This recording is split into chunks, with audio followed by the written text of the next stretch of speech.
Assalamualaikum warahmatullahi wabarakatuh. Ila hadrati sayyidina wa habibina wa syafi'ina Muhammadin sallallahu alaihi wasallam wa ila arwahi abaihi wa ikhwanihi minal anbiya'i wal mursalin. Salawatullahi wassalamuhu alaihi wa alaihim ajma'in wa ala ali kulli wa sahabati wal qarabati wa tabi'in wa tabi'it tabi'in bi ihsanin ila yaumiddin wa ila arwahi walidina wa muallimina wa zawil hukuki alaina ajma'in wa khususan ila hadrati Al-Imam Tirmizi. Siril Fatihah. Bismillahirrahmanirrahim. Alhamdulillahirabbil alamin. Arrahmanirrahim. Maliki yaumiddin. Iyyaka na'budu wa iyyaka nasta'in. Ihdinas siratal mustaqim. Siratal ladzina an'amta 'alaihim ghairil maghdubi 'alaihim waladdallin.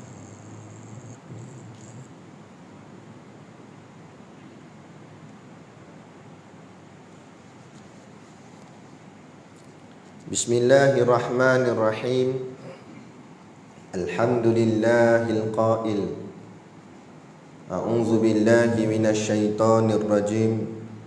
Qalu subhanaka la ilma lana illa ma 'allamtana innaka antal alimul hakim. Shadaqallahul azim, yang bermaksud qalu, malaikat itu menjawab, subhanaka, maha suci engkau ya Allah, la ilma lana, kami tidak mempunyai pengetahuan, illa ma 'allamtana, selain dari apa yang engkau ajarkan kepada kami, innaka antal alimul hakim, sesungguhnya engkau jualah yang maha mengetahui lagi maha bijaksana. Suratul Baqarah, lembu betina, surah yang kedua, pada ayat yang ke-32 daripada 286 ayat pada juzuk yang pertama. Asyhadu an la ilaha illallah wahdahu la syarikalah wa asyhadu anna sayyidana Muhammadan abduhu wa rasuluh. Allahumma salli wa sallim ala sayyidina Muhammad wa ala alihi wa sahbihi ajmain. Rabbi syrah li sadri wa yassir li amri wahlul 'uqdatam min lisani yafqahu qawli wa la haula wa la quwwata illa billahil aliyil azim. Amma ba'd. Alhamdulillah, kita sama-sama panjatkan syukur kehadраtillah subhanahu wa ta'ala yang dengan limpah dan kurnianya diizin oleh Allah subhanahu wa ta'ala pada kita pada malam ni masih lagi diberi kesempatan untuk kita duduk di dalam rumah Allah, mengerjakan tuntutan ibadah yang diwajibkan ke atas kita, dan seterusnya menunaikan juga tuntutan sebagai isi kepada amal, iaitulah ilmu, dengan kita mempelajari kitab Syama'il Muhammadiyah. Moga-moga dengan pengajian ini akan menambahkan lagi rasa kasih dan mahabbah, kecintaan kita kepada baginda junjungan besar Nabi Muhammad sallallahu alaihi wasallam. Maka dengan kasih itulah Allah mengizinkan akan kekasih kita ini memberikan syafaatnya kepada kita nanti di hari akhirat kelak. Maka dengan pertolongan itulah akhirnya kita dimasukkan Allah ke dalam syurganya nanti di hari akhirat kelak, insya-Allah, amin ya rabbal alamin. Yang saya hormati pengerusi masjid dan seluruh saf kepimpinannya, para imam, para bilal, tok-tok siap yang tak dapat kita nak sebutkan namanya satu persatu, yang amat-amat disanjungi para asatizah, alim-alim ulama, tuan-tuan guru, ustaz yang mungkin hadir pada malam ini, mohonlah ditegur kepada hamba yang fakir dalam bidang ilmu ini, sekiranya apa yang disampaikan dan dikongsikan ada salah dan silapnya. Yang kita kasihi ayah-ayah pemuda yang dirahmati Allah sekalian. Baik, Alhamdulillah, kita sama-sama tengok kitab masing-masing. Kita baru nak masuk bicara bab yang pertama. Bab yang pertama, babun ma jaa fi khalqi Rasulillah sallallahu alaihi wasallam. Artinya babun, bab. Bab-bab ni maksudnya pintu, ataupun nak ceritanya satu tajuk yang besar. Bawah bab dia ada faslun, ada fasal pula. Jadi yang paling besarnya bab dia, iaitu ma jaa fi khalqi. Bab sesuatu yang nak menceritakan tentang khalqi, yakni bentuk fizikal ataupun ciri-ciri fizikal akan Rasulullah sallallahu alaihi wasallam. Kita tengok hadis yang pertama. Saya bacakan dulu hadisnya.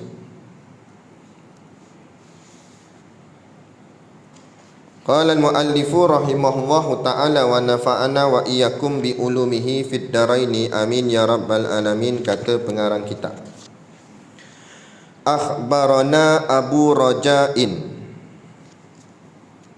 Kutai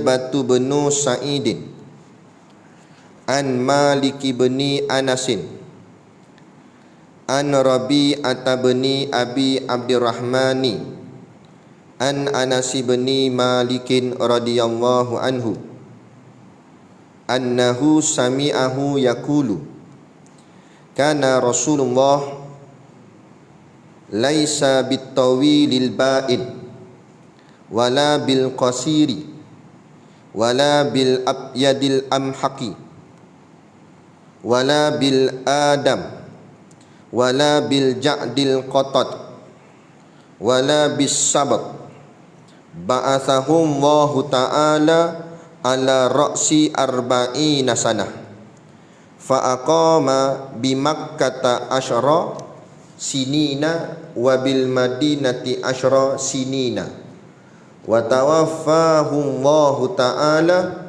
ala ra'si sanatan wa laysa fi ra'sihi wal hiyatihi ishruna sya'ratan bayda.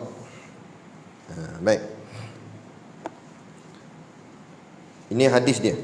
Hadis ini riwayat Imam Bukhari, Imam Muslim dan Imam At-Tirmizi. Hadis ini hadis sahih. Kalau hadis tu diriwayatkan oleh dua orang ulama hadis yang paling besar, iaitu Imam Bukhari dan Imam Muslim, maka hadis tu dipanggil hadis muttafaqun alaihi. Muttafaqun alaih, yang artinya hadis yang tarafnya tinggi, ittifaq, disepakat bahawa hadis ni hadis yang paling sahih. Sebab yang meriwayatkan tu ulama hadis yang paling dahsyat, hebat ilmunya, itu Imam Bukhari dan Imam Muslim.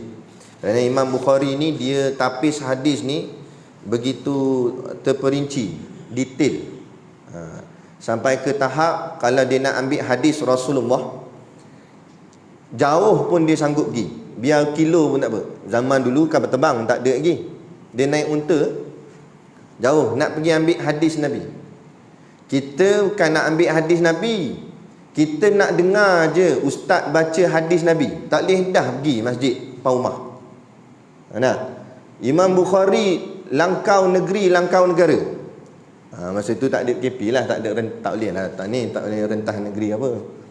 Jadi pergi cari hadis. Gigi pula sampai kat rumah orang yang dikatakan orang tu ada hadis Nabi, yang Imam Bukhari belum ambil lagi hadis tu kat dia. Orang tu ada, jadi dia nak pergi ambil hadis Nabi kat orang tu.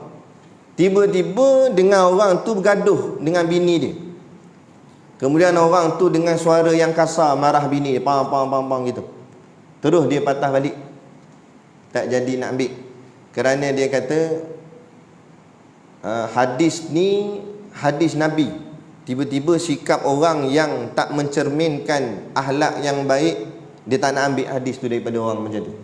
Sebab itulah maka kata ulama, Hadis yang diriwayatkan oleh Imam Bukhari, hadis yang sangat tinggi darjat dia, sebab penapisan dia terlampau dahsyat. Dia nak ambil satu-satu hadis tu, dia tapis betul-betul, sampaikan bukan kepada nilai semata-mata matan hadis, tapi sampai ke orang yang merawikan hadis. Perawi hadis tu pun dia jaga sungguh. Jadi hadis sekarang tak payah pergi cari dah, tinggal pergi cari kitab je, kitab hadis. Orang dah tolong susun, tolong taik, tolong tulis dah terkumpul lah depan mata kita.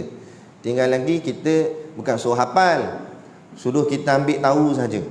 Belajar pernah dengar hadis ni gini. Jangan sampai langsung tak pernah dengar, kan? Baik.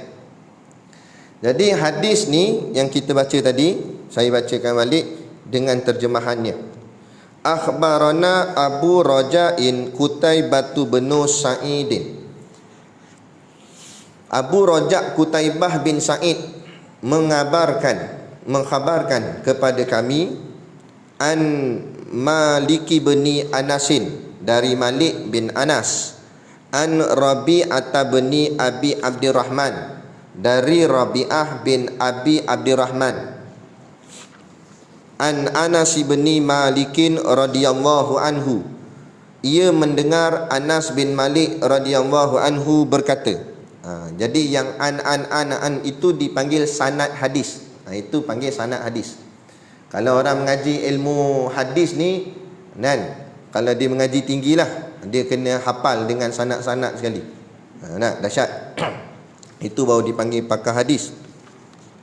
Jadi an tu panggil sanad hadis. Kemudian barulah apa yang Nabi sebut, annahu sami'ahu yaqulu, bahawasanya nak dengar bahawa Nabi SAW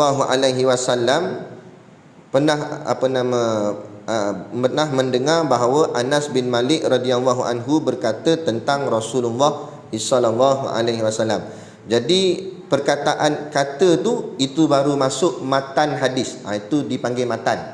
Kena pandai beza mana matan hadis, mana sanad hadis. Sanad hadis yang an tu, an orang ni itu sanad. Kemudian ayat hadis dia itu dipanggil matan hadis. Baik. Apa yang Anas bin Malik radhiyallahu anhu kata? Kana Rasulullah sallallahu alaihi wasallam. Okey, baik, kalau kita baca mana-mana kitab hadis, kita jumpa hadis tu bermula dengan perkataan kana. Kana tu maksudnya keadaan. Maknanya hadis ni bukan Nabi yang cakap. Nabi tak cakap. Kita jangan salah faham. Bukan semua hadis maksudnya Nabi cakap. Ada yang hadis Nabi yang cakap. Qala Rasulullah, itu Nabi cakap. Kadang-kadang sahabat yang cakap. Qala Anas bin Malikin. Jadi Anas bin Malik yang cakap. Tapi cakap tentang siapa? Cakap tentang Rasulullah. Maka jadi hadis.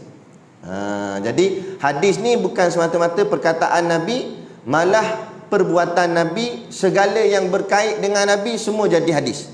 Jadi yang cakap dalam hadis ni bukan Nabi cakap, Anas bin Malik yang cakap, tapi cakap itu tentang peribadi atau tentang perilaku Rasulullah SAW. Jadi kata Anas bin Malik, Rasulullah SAW itu laisa bitawilil ba'in. Dia kata Rasulullah itu bukanlah, laisa bukanlah bitawilil ba'in. Bitawilil ba'in ialah orang yang berperawakan terlalu tinggi dan terlalu pendek. Wala bil qasir. Jadi Rasulullah bukan, laisa bitawilil ba'in, Rasulullah bukan terlalu tinggi, wala bil qasir, dan tidak terlalu pendek.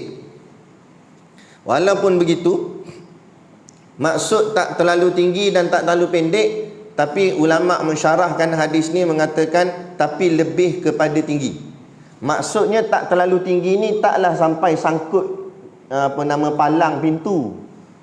Orang kalau terlampau tinggi pun nampak tak cantik tak? Tinggi sangat melebih, macam galah. Nak masuk orang kena tunduk. Kereta tak lepas dia, kena buka tingkap, palu pakai kot luar. Tu terlampau tinggi. Nabi tak macam tu. Sebab nabi-nabi ni bukan sakat nabi kita seorang, bukan Nabi Muhammad saja. Semua nabi-nabi, semua rasul-rasul, mereka adalah orang yang paling perfect di zaman dia. Orang yang paling sempurna, bukan semata akhlaknya sempurna, malah tubuh badannya sempurna. Tak ada seorang nabi pun perut buncit, tak ada. Kalau perut buncit, kalau katalah kita mimpi, nak ingat mimpi nabi, dia kata, macam mana gaya? Tanya ke ustaz. Malam tu mimpi nampak buncit lah. Tu bukan nabi, tu YB. Nabi tak ada perut buncit. Sebab perut buncit bukan melambangkan kesempurnaan. Perut buncit kita. Tak apa kita bukan nabi. Nabi ni dia lawa badan dia, cantik. Macam ni. Tinggi, memang tinggi, tapi tak terlalu tinggi. Dan tak terlalu pendek. Tak adalah sampai orang kata ketot. Tak. Ataupun orang cakap apa? Bonsai. Orang ejek dia nak. Rendah sangat. Ada. Nabi tak pendek, Nabi tak tinggi. Tetapi Nabi tinggi. Macam tu kata ulama. Nabi tak terlalu tinggi, Nabi tak terlalu rendah, tapi tinggi. Maksud tinggi situ bukan terlampau tinggi. Tapi tingginya itu bila Nabi berdiri dengan siapa pun orang, Nabi akan kelihatan lebih tinggi daripada orang lain. Ini salah satu mukjizat Nabi SAW. Di situ Allah nak meninggikan makam ataupun kedudukan Nabi, supaya Nabi tak kelihatan rendah daripada orang lain. Macam mana keadaan pun, bila berdiri rapat dengan orang lain, Nabi nampak lebih tinggi. Tu. Itu Nabi kita, Nabi Muhammad sallallahu alaihi wasallam. Baik. Kemudian lagi, wala bil abyadil amhaqi wala bil adam, kata Anas bin Malik. Dan lagi Nabi SAW itu kulitnya tidak terlalu putih. Wala bil abyad. Abyad ni maksudnya putih. Tidak terlampau putih kulit dia. Maksud tak terlampau putih bukan macam putihnya susu terlampau pekat tu, bukan. Bukan putih yang terlampau, orang panggil apa? Putih melepak, bukan. Bukan putih terlampau putih ataupun putih albino. Bukan macam orang sakit albino tu putih. Bukan gitu. Dan putihnya Nabi ni dalam syarahan hadis yang lain disebut putihnya Nabi putih kemerahan. Putih kemerahan. Putih macam orang yang kulit cerah, bila dia malu-malu kan nampak macam merah-merah sikit wajah dia. Macam itulah. Lebih-lebih kurang. Tapi lawa Nabi lagi lah. Putih yang kemerahan. Putih yang cantik. Kemudian katanya lagi, namun tidaklah terlalu gelap kecoklatan. Dalam kalau yang kitab, kadang-kadang ada setengah kitab dia tafsir lain. Yang ni yang saya rujuk daripada tafsir saya. Ada setengah kitab dia kata merah. Bukan merah sebenarnya, tapi coklat. Tidak terlampau gelap kecoklatan sangat. Maknanya tak adalah coklat gelap sangat. Memanglah kulit manusia ni warna coklat, tapi coklat Nabi tu coklat keputihan. Bukan macam setengah orang, macam kita belah-belah Asia ni, kadang ada kulit kita coklat gelap. Bukan gitu. Baik. Kemudian lagi disebut oleh Anas bin Malik, wala bil ja'dil qatati wala bis sabata. Itu artinya rambutnya Nabi itu ikal. Ikal ni maksudnya berombak. Maksud berombak, tidak terlalu kerinting, taklah kerinting sangat bulat-bulat macam Maggi tu, atau namun tidak pula lurus kaku, dan bukan lurus macam teknik rebonding, bukan lurus straight sangat, tapi dia berikal, berombak, tak kerinting sangat, tak lurus sangat. Macam mana? Wallahu a'lam. Tapi ada kat YouTube, boleh search tengok, ada orang nak cuci rambut Nabi, rambut yang ditinggalkan. Boleh tengok itu. Wallahu a'lam lah kesahihan, tapi insya-Allah lah kan, mana nak tahu. Kalau betul kita dapat melihatlah rambutnya Rasulullah sallallahu alaihi wasallam. Antaranya orang kata, saya tak tahulah, saya tak pernah tengok secara berdepan lagi. Ada pun ada yang pameran tu tapi halus sangat. kita pun tak berapa nampak. Tapi orang kata semua yang berkait dengan jasad Nabi tak ada bayang. Jadi kalau nak tahu tu rambut Nabi asli tak asli, tengok ada bayang tak. Orang katalah kan, sebab rambut Nabi, jasadnya Nabi, semua ni jasad Nabi ni tidak ada bayang. Allah buat tak ada bayang. Orang tanya ulama, kenapa tak ada bayang? Kerana Nabi itu cahaya. Bila cahaya bertembung cahaya, macam mana nak jadi bayang? Dan cahaya Nabi lebih terang daripada cahaya yang lain. Tu. Hebatnya cahayanya pada jasadnya Nabi. Dalam satu peristiwa mukjizat Nabi, Sayyidatina Aisyah radhiyallahu anha sedang menjahit jubah Nabi. Jubah Nabi ni, Nabi tak ada pergi beli jubah-jubah baru, tak ada. Jubah tu lah Nabi pakai, koyak jahit balik. Tu Nabi. Kadang-kadang kita malulah dengan Nabi, kan? Amalan tak setara Nabi, kan? Tapi bahagian duniawi lebih daripada Nabi, kan? Kita kena ada rasa malu pada Rasulullah. Rasulullah jubahnya jahit balik. Tak payah kata orang lain, saya pun samalah, kan? Jubah Rasulullah jahit balik. Jadi tengah-tengah jahit, Sayyidatina Aisyah tengah jahit, jarum tu jatuh. Fahamlah, zaman dulu kan macam ada lampu bilik macam kita ni, mana ada TNB lagi waktu tu, kan? Jadi lampu tu pakai pelita api, kan? Jadi bilik tu pun gelap lah. Terpadam pula lampu api tu, pelita tu padam, gelap, jarum pula jatuh, cari tak jumpa. Maka Rasulullah sua muka dia. Rasulullah sua muka, dan Sayyidatina Aisyah dapat jumpa jarum yang hilang. Maknanya macam mana agaknya. Tapi jangan pergi bayang muka Rasulullah macam mentol lampu. Dah dirosak pula. Ni yang kita punya pemikiran. Tapi nak cerita, orang alam tak tahu macam mana agak. Cumanya bila kita dengar kisah-kisah begini, kita jadi teruja, nak jumpalah Rasulullah. Kalau tak dapat jumpa di dunia pun, nak jumpa di hari akhirat kelak. Biar dalam hati ni ada perasaan, keinginan nak bertemu Rasulullah.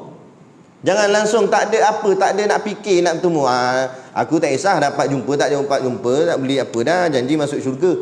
Kalau tak dapat jumpa Rasulullah, agak-agak boleh masuk syurga dah.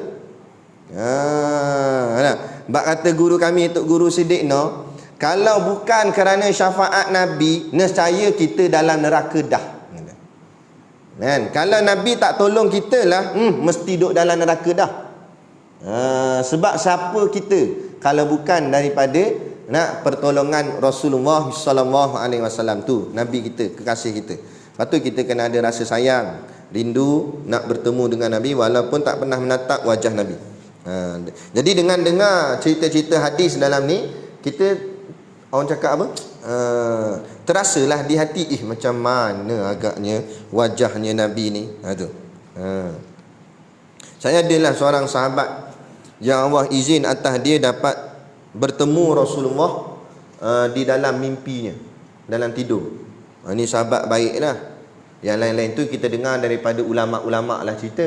Jadi bila ulama' cerita, kita tak boleh nak tanya lebih, sebab dia cakap masa dalam ceramah je. Tapi ni kawan kita pergi tanya terus lah betul-betul kat dia, macam mana kamu tengok wajah Nabi dalam mimpi tu. Dia kata tak nampak, sebab nampak cahaya je, dia kata. Dan kepala dia seolah-olah tak boleh nak angkat renung lama pada wajah Nabi. Tapi dia tahu tu Nabi, dan dia dengar suara Nabi. Jadi kadang-kadang Allah rahsiakan begitulah. Kadang-kadang ada orang yang dapat dah melihat betul, nampak sungguh mata apa semua, hidung, wajah Nabi. Tapi bila nak cerita kat orang lain, dia tak mampu nak cerita, dia tak mampu nak gambarkan. Sebab apa? Sebab tak dapat nak dicontohkan macam siapa-siapa pun. Sebab wajah Nabi wajah yang paling perfect. Nak kata macam muka orang ni tak perfect lagi. Muka kita atas muka bumi ni lawa mana pun tak seperfect muka Nabi. Jadi nak buat bandingan, nak buat contoh, tak boleh nak buat contoh. Itulah baginda Nabi sallallahu alaihi wasallam. Kemudian ba'athahullahu ta'ala ala ra'si arba'ina sanah. Kata lagi Anas bin Malik, dia kata beliau yakni Nabi SAW diutus oleh Allah Subhanahu wa taala sebagai rasul, dilantiklah Nabi jadi rasul pada usia 40 tahun. Pada usia dia arba'ina sanah, usia 40 tahun. Batulah jangan kita bagi alasan lah kan, kata lambat dah, tua dah, nak ngaji apa lagi, padahal umur baru 40 lebih. Nabi pun jangan lantik jadi rasul umur 40. Kalau paling tidak pun mungkin baru umur 50 kita. Jadi apa yang kita nak bagi alasan dah lambat apa, tak ada masalah. Nabi dapat wahyu bermulanya dakwah Nabi untuk menyampaikan wahyu Allah kepada manusia bermula umur 40 tahun. Jadi tak ada alasan. Dan kata banyak pandangan-pandangan ulama sufi dalam kitab-kitab tasawuf, siapa-siapa yang telah mencecah umurnya 40 tetapi masih lagi kejahatannya lebih daripada kebaikannya. Ini ada sebut dalam kitab Ayyuhal Walad karangan Imam Al-Ghazali. Siapa yang telah sampai umurnya 40 tapi kejahatannya masih lebih daripada kebaikannya, maka tak dapat nak diharapkan dah kehidupannya nanti selepas mati. Maksudnya nasib dia mungkin tak elok dah. Sebab seolah-olah macam dah terlambat dah. Sebab 40 ke bawah kita tengah kuat, 40 ke bawah ni tengah cergas, 40 ke atas dah mula lemah. Lemah tak lemah mana? Penyakit mula hinggap. Betul tak? Bawah 40 tak ada apa lagi, cai manis tak ada. Minum air kedai je tiap-tiap hari, tiap-tiap malam. Bawah 40 tu lepak kedai. Naik 40 dah. Doktor kata tinggi ni, cai manis. Lepas tu tambah pula dia kadang-kadang 3 serangkai. Cai manis go out. Go out. Gout. Gout pula lagi. Lepas tu darah tinggi. Habis macam-macam. Dia dah mula lemah. Kita pun boleh rasa badan kita. Saya sendiri pun rasa. Dulu saya zaman belajar, saya dulu belajar di Perlis. Tapi bukan Wahabi lah, lagi salah faham lah. Belajar di Perlis, duduk di Selangor, rumah mak di Selangor. Kadang kita balik tengah malam, nak balik ke rumah, tolak malam, nak bawa kereta seorang tak ada teman apa, seorang. Berhenti isi minyak, berhenti tapah macam tu lah selalunya. Berhenti isi minyak, sambung balik, cergas, tak ngantuk apa. Gerak aku kadang 2 pagi sampai KL, 5 pagi, 6 pagi sampai. Tak ada ngantuk apa. Cergas. Masa tu tengah muda. Sekarang ni Allah, pondok saya di Batu Hampar. Batu Hampar ni jauh sikit dengan Pekan Beruas, lebih kurang 15 kilo daripada Pekan Beruas. Nak pergi mengajar di Masjid Beruas. Masjid Beruas kat Pekan Beruas lah. 15 kilo jarak perjalanan. Bau 10 kilo kuyu dah hati. Nak terlelak dah. Padahal 15 kilo je jarak nak pergi tempat, bukan jauh. Kalau pergi sini tak tahu. Lepas tu saya tak boleh nak bawa sendiri, kena ada pelajar saya tolong bawa. Tak boleh bawa lama, letih dah. Mata pun tak larat dah apa semua. Kita dah jadi lemah. Lemah dah, tak macam dulu. Kadang-kadang mungkin faktor pemakanan sama. Makanan kita sekarang ni macam-macam sangat bahan kimia. Nak makan buah pun, buah ada racun, bahan kimia pergi letak. Sebab orang hari ni sibuk nak kaut untung. Kalau tak buh racun, tak buh bahan kimia pada buah, buahnya cepat rosak. Jadi nak bagi buah dia tahan, dia buh bahan kimia. Memang buah dia tahan, yang kita tak tahan. Nampak, buah dia tak rosak, tak mati, kita mati, rosak. Ni dahsyat dah hari ni. Patut buah tu khasiat, dengan buah dah hilang khasiat dah. Tu makanan tu tak campur dengan katil daging haram lagi naya. Tu jadi kita kena buat lah. Tapi tak adalah maksud bila ustaz sebut gitu lepas 40 tak lewat apa dah. Dah halang jahat lah sampai terus. Jangan pula macam tu. Bukan maksud saya kalau dah 40 tak payah berubah dah. Tapi ulama seolah-olah memberi amaran. Jangan sampai tua baru nak berubah, maksudnya begitu. Sebab kita suka bagi alasan tunggu pencen baru nak pergi masjid. Itu masalahnya. Nah, jadi masa 40 ke bawah lah kita dah usaha, struggle. Sebab masa tu tengah kuat. Sebab tu siapa yang umur 40 ke bawah, dia kuat hafal Quran, 40 ke atas Quran tu duduk dalam kepala dia, tak hilang lah. Kan? Saya pergi ziarah tok guru kepada tok guru saya. Tok guru saya tu tua dah 68, taklah tu mana. Kan? Tok guru Siddiq Noh. Lepas tu tok guru dia pun ada lagi. Ini seorang-seorangnya tok guru dia yang masih hidup. Yang lain semua meninggal dah. Tuan Guru Haji Awang Lanai tu, Pondok Lanai. Kan? Saya pergi ziarah dia. Tok Guru Haji Awang Lanai. Dia tak cakap slow dah, tak berapa larat dah. Pelan cakap. Kan?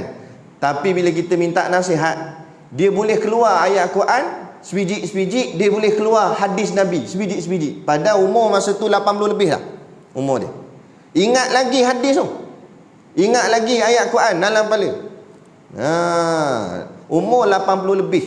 Kan? Aduh. Tu. Sebab apa? Sebab masa mudanya jaga. Dia gitulah.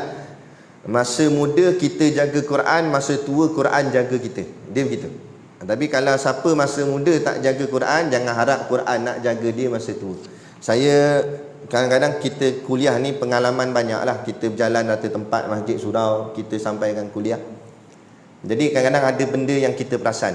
Ada setengah tempat tu lah. Sini okey lah insyaAllah. Setengah tempat tu kadang-kadang kita tengok, minta maaf cakap lah. Ada kadang-kadang pakcik-pakcik dia ambil uduk, bila time nak basuh kaki, dia selakkan pelekat sampai peha. Sikit lagi nak nampak spender. Nak selak tinggi bukan main. Tu tak cerita naik motor lagi. Naik motor tu, sangkut habis ni. Kita kata, amboi tingginya, angkat kain pakcik. Aircon Ustaz, dia kata. Ada aircon pula. Nampak? Ni, angkat tinggi. Kan aurat tu, atas pada lutut kan aurat. Kena jagalah. Apa pergi angkat tinggi sangat? Bukan nak basuh sampai ke peha. Mana ada dalam kitab mereka kata basuh kaki sampai peha. Basuh buku lali je. Dan buku lali sampai ke lutut ni apa cerita? Nampak? Tinggi sangat angkat. Lepas tu saya tanya tok guru saya, kenapa? Pakcik-pakcik ni pergi masjid, kuliah pun datang, tapi kenapa jadi begitu? Antara puncanya, masa muda dia tak jaga auratnya, masa bila dah tua, aurat tak boleh nak jaga dia. Dia jadi tak berapa ingat, dia buat lebih kurang aja. Sebab masa muda pun buat lebih kurang. Begitulah. Cerminan hidup kita di hari tua adalah semasa hari muda. Macam mana muda kita, macam itulah tua kita. Jadi kalau nak elok di hujungnya, nak elok tua kita, elokkan muda kita. Tu. Kan? Siapa yang masih lagi muda, dan lagi lah. Yang dah lepas 40 tu, tak apalah, kita cuba je lah ikhtiar berusaha untuk jadi lebih baik. Tak ada masalah. Dia gitu. Jaga diri kita. Ini zaman muda main bola pakai seluar pendek. Kan? Nampak habis peha-peha. Tu yang bila naik tua, walaupun dah orang cakap apa dah ke masjid surau, tapi masih lagi tak dapat nak jaga aurat dia. Sebab kesan daripada zaman muda. Zaman muda suka karaoke, sampai tua karaoke. Orang panggil makan keduri, dia tanya karaoke ada. Dia nak cari karaoke tu dulu. Nasi tak senduk lagi, mic dia cari. Aduh, pelik sungguh. Gigi tak ada, pakai gigi palsu. Nak nyanyi juga. Tu masuk tu kilauan emas, tak ada kerja. Kubur dah panggil mari dah. Sibuk lagi nyanyi atas pentah. Kalau tengah menyanyi atas pentah tu, tiba-tiba Allah ambil nyawa macam apa rasa? Udah-udahlah. Zaman kita ni, kita nak kembali kepada Allah dalam keadaan yang baik, yang elok. Jadi itu nak cerita tentang arba'ina sanah. Kenapa ini sebagai satu hikmah, kenapa Allah lantik Nabi pada usia 40. Allah boleh lantik Nabi pada usia yang lebih muda daripada itu lagi. Cumanya kalau Allah lantik Nabi dalam usia contoh 20-an atau belasan, pertama muda sangat, orang tak nak ikut. Bila tambah muda, contoh macam kita, kalau kita panggil ustaz tu muda sangat pun, kadang-kadang kita macam muda sangat ustaz ni, betul kedak ni, ngaji habis tak lagi ni, gitu. Kalau muda sangat pun kan, orang payah nak ikut. Nah, jadi 40 kematangan. Ni usia yang memang akalnya matang dah, cergas, boleh fikir dengan secara rasional dan sebagainya. Jadi itu usia yang sesuai. Usia sebagai bentuk kepimpinan. Allah Maha bijaksana. Allah tahulah nak lantik nabinya pada usia berapa yang paling sesuai, supaya tak ada siapa pun boleh nak mempertikai akan Rasulullah SAW. Tu. Baik, sama juga Allah lahirkan Nabi dalam keadaan ummi. Ummi maksudnya tak boleh membaca dan tak boleh menulis. Janganlah kata Nabi tak pandai baca, tak pandai tulis. Tak pandai itu macam bodoh lah pula. Bukan bodoh, tapi tak boleh. Tak boleh di sini suatu kelebihan sebenarnya, bukan suatu kekurangan. Kita kalau tak pandai baca, tak pandai tulis, itu kekurangan pada kita. Tapi pada Nabi itu bukan kekurangan, tapi itu kelebihan. Dengan sebab Nabi tak boleh baca, tak boleh tulis lah, orang tak boleh tuduh Quran itu ciptaan Nabi. Kalau Quran itu ciptaan Nabi, Nabi tak boleh tulis. Habis siapa yang tulis? Nah, Nabi tak boleh baca, habis itu macam mana ayat ni indah sangat bahasa dia? Begitu. Itu sebagai satu bentuk kelebihan. Sebab tu orientalis barat, orang Yahudi, musuh-musuh Islam, dia mati akal nak memfitnah Nabi, tak boleh. Tu hebat. Itu sebagai satu mukjizat juga pada baginda Nabi sallallahu alaihi wasallam. Kemudian lagi fa aqama bi Makkah asyra sinina. Dia kata Anas bin Malik, beliau menetap untuk berdakwah di Mekah selama 10 tahun. Kita dengar dulu. Wabil Madinati asyra sinina, dan di Madinah selama 10 tahun. Wa tawaffahullahu ta'ala ala ra'si sanatan wa laisa fi ra'si. Azan dulu ke macam mana? Azan dulu. Tak terus je. Sikit lagi nak. SOP kena berhenti insya-Allah. Sikit lagi lah. SOP sok. Wa tawaffa, habiskan hadis ni je. Wa tawaffahullahu ta'ala ala ra'si sanatan wa laysa fi ra'sihi wal hiyatihi 20 sya'ratan bayda. Kuatnya dipukul. Beliau kembali menghadap Allah SWT pada usia 60 tahun. Apa nama tadi? 60 tahun.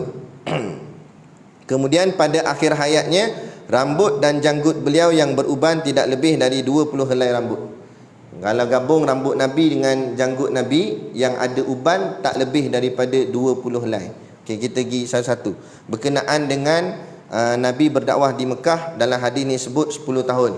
Sebenarnya bukan 10 tahun. Kalau hadis ni dipanggil hadis yang ganjil, kerana hadis ni satu saja yang kata Nabi berdakwah di Mekah 10 tahun. Adapun hadis-hadis yang lain semua kata 13. Sebab tu kalau kita baca dalam sirah, kitab-kitab sirah, bahawa Nabi duduk di Mekah 13 tahun sebenarnya. Cuma hadis ni satu saja yang kata 10. Jadi macam mana nak imbal hadis ni? Adakah hadis ni tak betul? Tak boleh pula. Tak kata tak betul sebab hadis ni riwayat Imam Bukhari. Maka kata ulama, Anas bin Malik menggenapkan angkanya. 13 kan tak genap. Jadi dia menggenapkan angkanya jadi 10. Ibarat kata ulama, contohlah, apa nama, macam mana nak cakap? Contoh, kita duduk rumah anak kita.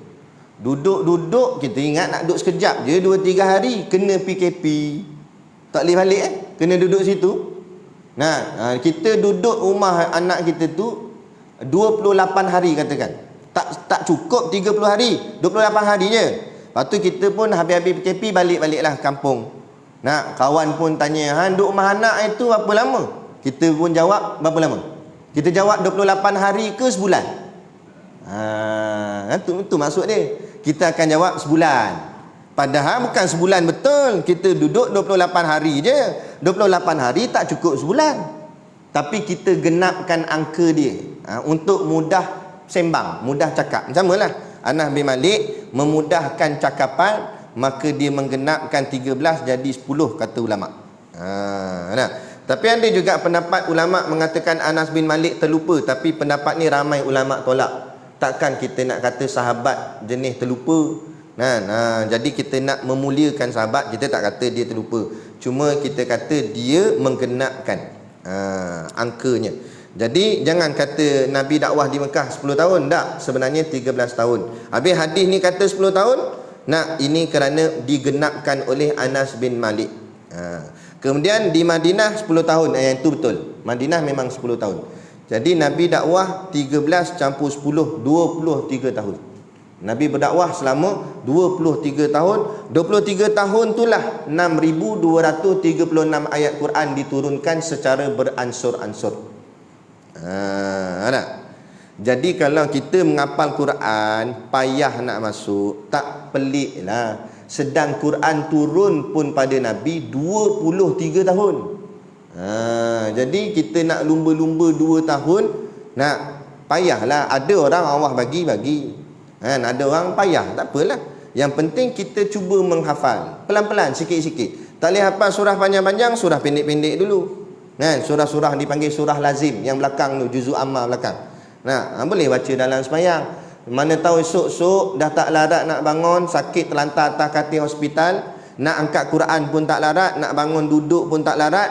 Kita dalam keadaan baring tu, kita baca surah yang kita hafal masa sihat dulu.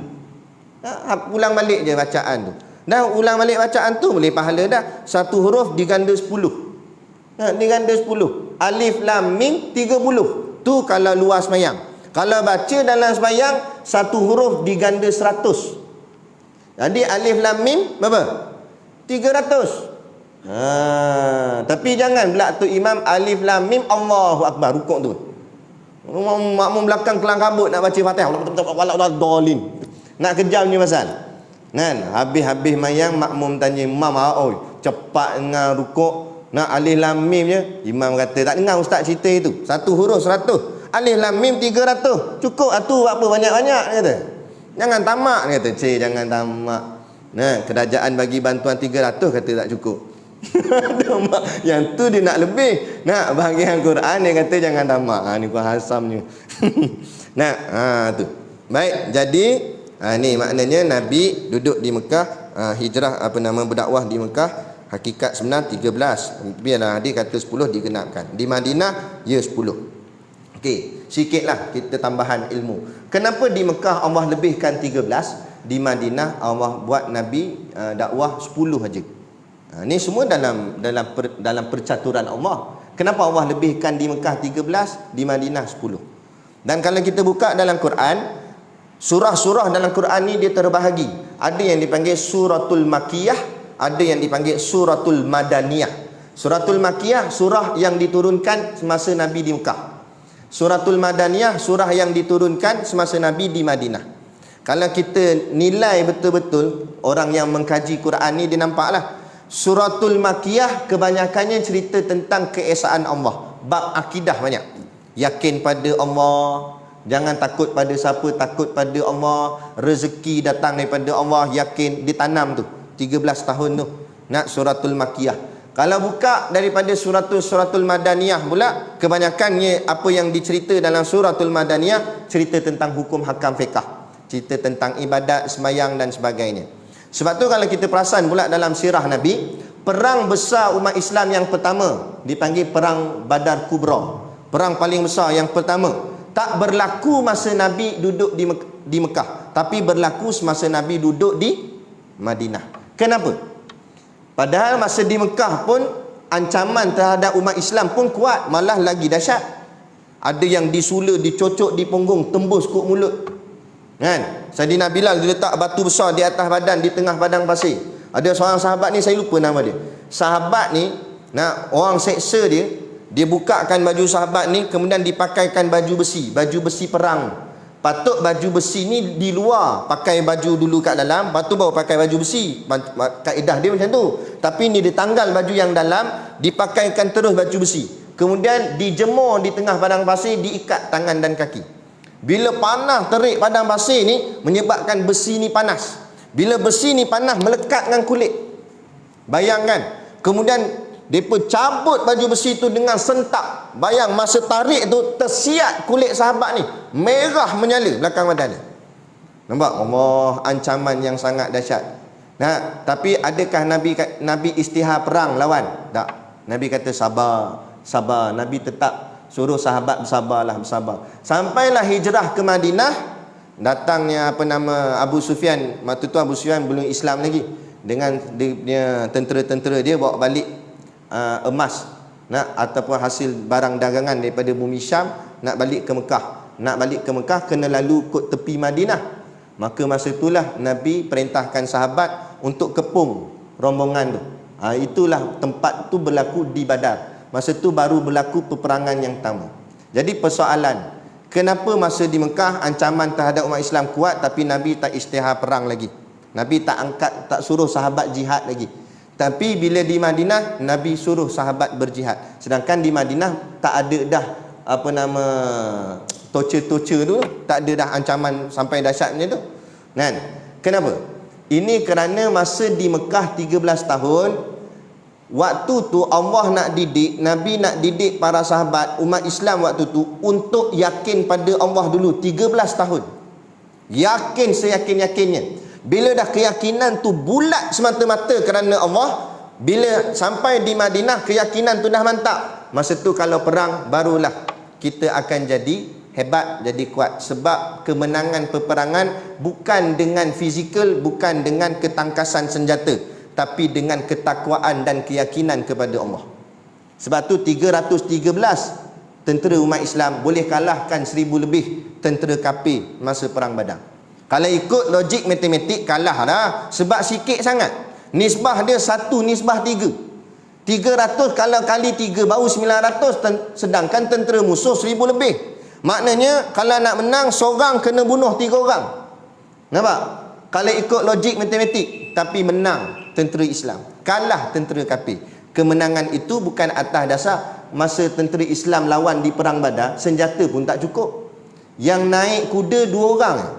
Kuda masa tu ada 2 ekor je. Nah, unta tak banyak mana kak. Baju perisai pun tak banyak mana. Senjata pun kurang. Kalau ikut dia punya taktikal memang lemah. Tapi menang tentera Islam. Sebab bukan kerana taktikalnya, tapi kerana keyakinan, ketakwaan kepada Allah Subhanahu Wa Taala. Ini yang sebenarnya. Nah, jadi sebelum kita akhiri majlis ini, saya nak sentuh sikit bab soal keyakinan ni. Nah, baru-baru hari tu saya ada terbaca. Tak tahu dia pengarah kesihatan ke apa, tak tahulah, tapi daripada kenyataan KKM. Nah, menyebut bahawa rawatan Islam ni perlu dibuktikan keberhasilannya atau keberkesanannya. Apa makna dia tu? Hati-hati bila bercakap. Kan? Kita memang support kerajaan, kita sokong kerajaan, tapi yang betul-betul yang salah-salah. Nah, jangan sampai membelakangkan agama. Nah, rawatan Islam, kalau dimaksudkan rawatan Islam itu tibun nabawi, rawatan cara Nabi, yakni habatus sauda, madu dan sebagainya, dan syifa-syifa ni, kalau itu dia kata perlu dibuktikan keberhasilan, boleh rosak akidah dia. Boleh rosak akidah dia, boleh jadi kafir cakap gitu. Sebab ini hadis. Ini Nabi buat ni. Apa Nabi buat, tak ada orang cakap apa keraguan langsung. Sebab Nabi ni utusan Allah. Nabi bukan dilantik oleh manusia, Nabi dilantik oleh Allah.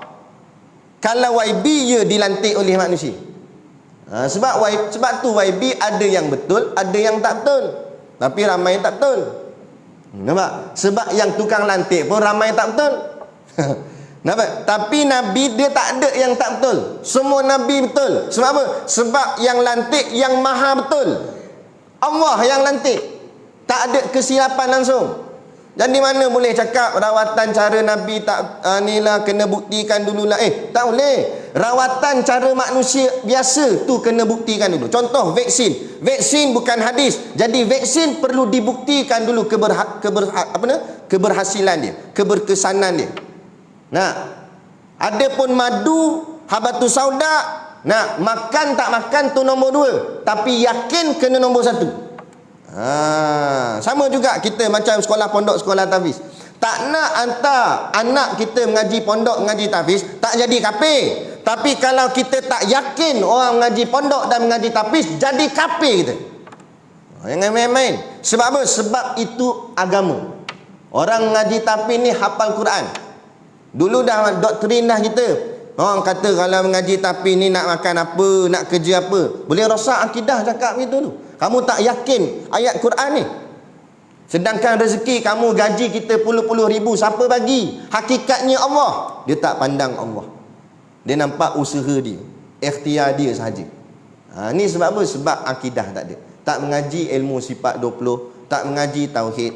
Dia nampak dia. Ini yang kita panggil sebagai sifat anani. Anani ni maknanya keakuan. Aku. Ni macam Fir'aun ni. Dia nampak dia buat semua. Semua bawah kekuasaan dia. Hati-hatilah cakap. Kan?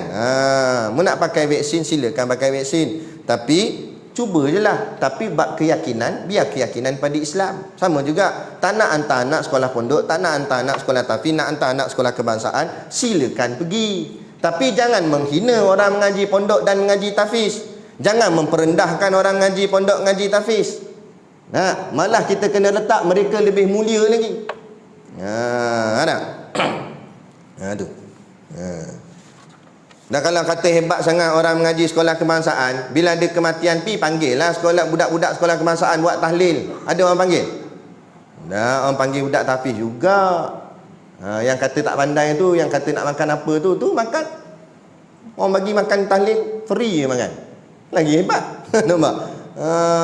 Kadang-kadang pakai jubah suban ni, kita pergi masuk kedai makan, keluar-keluar nak bayar tu, tak apa Ustaz, tadi meja sebelah dah bayar dah. Pakai gini je pun orang bayar dah. Kan? Bukan masa makan tu baca Quran dah. Pakai gini je. Orang tak boleh bayar dah. Sebab ada sunnah Nabi pada kita. Bukan sebab kita. Kalau muka kita tak laku apa pun. Tapi sebab sunnah Nabi ada pada kita. Tingginya, hebatnya. Walaupun Nabi dah tak ada, sunnahnya itu nak menjadi seperti mukjizat. Kan? Siapa yang bersama dengan sunnah Nabi mendapat rahmatnya. Dia kata tak apa Ustaz, dah bayar dah. Lah awak tak habaq ni, bungkus ada lagi ni. Itu naik lemak pula. Baik, jadi itu dia. Jadi kita berhati-hatilah. Kita ingat macam ayat yang saya baca tadi, dalam suratul Baqarah ayat 31 dan ayat 32. Wa 'allama Adamal asma'a kullaha. Dan Allah telah mengajarkan Nabi Adam akan segala nama benda-benda. Asalnya Nabi Adam dia pun tak tahu apa. Tapi wa 'allama Adam, Allah yang ajar Nabi Adam kullaha thumma aradahum 'alal malaikah. Kemudian Allah tunjuk kepada malaikat benda-benda ni. Kan? Thumma aradahum 'alal malaikah. Faqala lalu ia berfirman, "Anbi'uni bi asma'iha ulai in kuntum shadiqin." Terangkan kepadaku satu-satu ni kalau kamu ni orang yang sebenar, orang yang betul.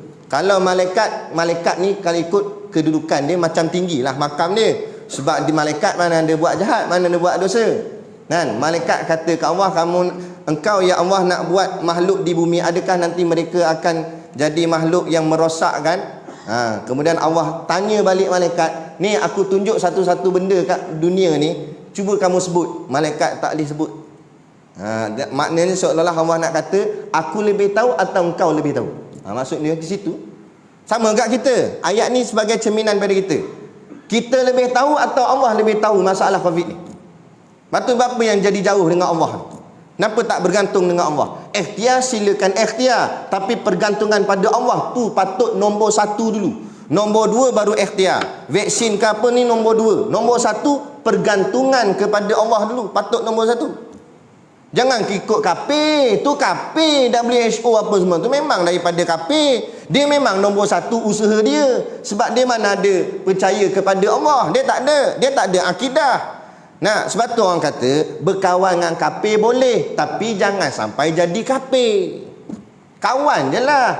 Ni sampai ikut habis pemikiran dia pun ikut, cara dia pun ikut habis lah. Jadi kita kena pergantungan pada Allah, munajat pada Allah, doa pada Allah, minta tolong Allah. Kan? InsyaAllah. Siapa yang ada macam ada tanda-tanda simptom, saya syorkan makan habatus sauda, insya-Allah. Kan? Dr. Zulkifli Al-Bakri, Menteri Agama kita pun, dia hari tu positif. Duduk masa tu vaksin belum sampai lagi, tak ada sebut-sebut lagi vaksin waktu tu. Dia kena sebelum ni lagi dah. Dia tulis kat dalam Facebook dia. Akhirnya alhamdulillah swab test dah jadi negatif. Bila orang tanya apa amalan dia, dia kata saya makan habatus sauda dan garam. Jadi itulah ubat dia, itulah penawar dia. Nampak? Jadi kalau dah ada penawar, apa nak penawar yang lain, lebih-lebih lagi yang datang daripada yang bukan Islam, yang kita ragu. Ni nak masuk dalam badan tuan-tuan, bukan boleh main test-test.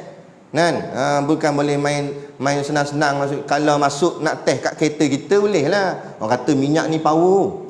Kalau orang pakai minyak ni terangkat tayar depan, boleh kita test kat kereta. Rosak-rosak boleh hantar pomen bagi repair balik enjin.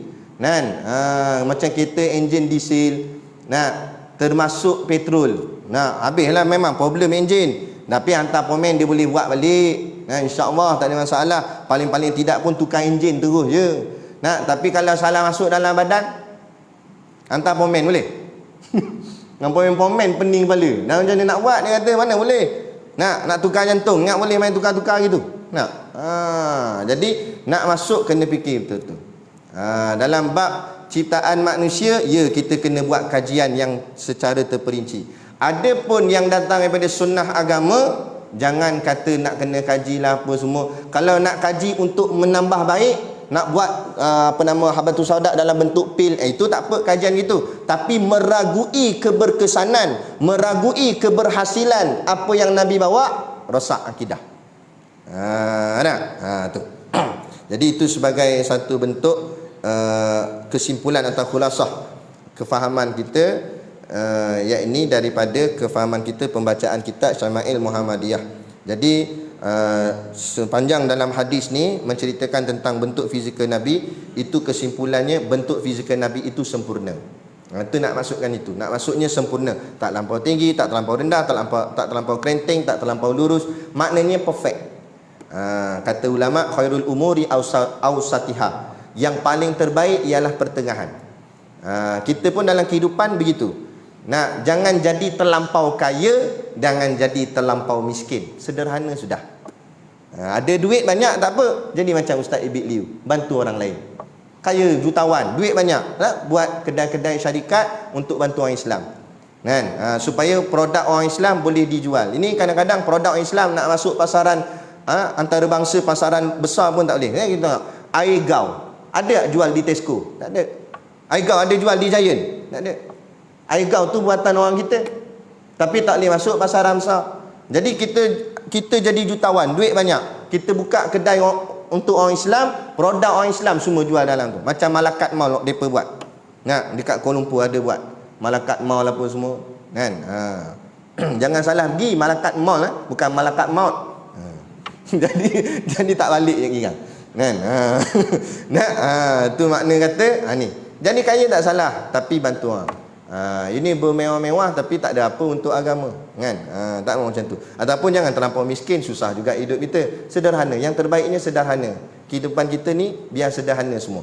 Dalam beribadat gitu juga, jangan terlampau melebih-lebih, dipanggil gulu, melebih-lebih dalam ibadat. Puasa tak nak buka, azan dah maghrib buka, isyak abang aku buka. Oh yang boy, makam celah mana ni, tak ada. Buka lah, jangan. Lepas tu Nabi larang puasa tiap-tiap hari. Kalau kuat macam mana pun Nabi kata, buat macam Nabi Daud buat, puasa selang sehari. Maknanya Nabi nak ajar juga kesederhanaan. Jangan sibuk akhirat sampai langsung tak peduli dunia. Tak boleh juga. Duduk kat masjid tak balik-balik rumah, bini sampai cari habis. Tak boleh balik rumah, dia kata keluar ni saja rosak. Ada pula begitu. Tak kena ada seimbang dunia dan akhirat. Kesederhanaan. Siang kita sibuk dengan kerja dunia, malam kita duduk di masjid solat jemaah dengan kuliah. Okey dah tu. Sempurna dah tu hidup. Walaupun mungkin kita tak alim sangat, tak warak sangat, tapi insya-Allah duduk dah makam orang soleh, orang yang baik-baik. Jadilah. InsyaAllah bila jadi orang baik, kita mati dalam keadaan yang baik, dan hasilnya dimasukkan Allah di tempat yang terbaik, yakni syurga, insya-Allah. Jadi cukup sekadar tu pada malam ni. Dan kalau nak jadi lebih baik lagi, beli produk. Itu lebih baik. Nak ada produk untuk pondok kat luar tu, bolehlah tuan-tuan tengok lepas habis mayat lagi, membeli sambil niat menderma, insya-Allah untuk bantu perjuangan Ustaz Siddiq lah untuk bangunkan sekolah beliau di Batu Hampar Beruah, insya-Allah. Jadi cukup sekadar tu, wabillahi taufik wal hidayah. Assalamualaikum warahmatullahi wabarakatuh. A'udzu billahi minasyaitonir rajim. Bismillahirrahmanirrahim. Alhamdulillahirabbil alamin wassalatu wassalamu ala asyrafil anbiya'i wal mursalin sayyidina Muhammad wa ala alihi wa sahbihi ajmain. Allahumma taqabbal minna salatana wa du'aana innaka antas samiul alim wa tub alaina innaka antat tawwabur rahim. Allahumma ja'al dinana dinan nabi Muhammadin sallallahu alaihi wasallam wa islamana islamal muslimin wa imanana imanal mu'minin wa salatana salatal khashi'in wa a'malana a'malas salihin wa niyyatana niyyatal mukhlisin wa dhunubana ya Allah dhunubal mustaghfirin wa hayatana hayatal ulama wa mautana bimautis syuhada wa adkhilnal jannata ma'al anbiya'i alaihimus salatu wassalam. Rabbana atina fid dunya hasanah wa fil akhirati hasanah wa qina adzaban nar wa qina adzaban nar wa qina adzaban nar. Wassallallahu ala khairi khalqihi sayyidina Muhammad wa ala alihi wa sahbihi wasallam. Subhana rabbika rabbil izzati amma yasifun. Salamun alal mursalin walhamdulillahi rabbil alamin. Amin ya rabbal alamin. Taqabbalallahu minna wa minkum. Takbir.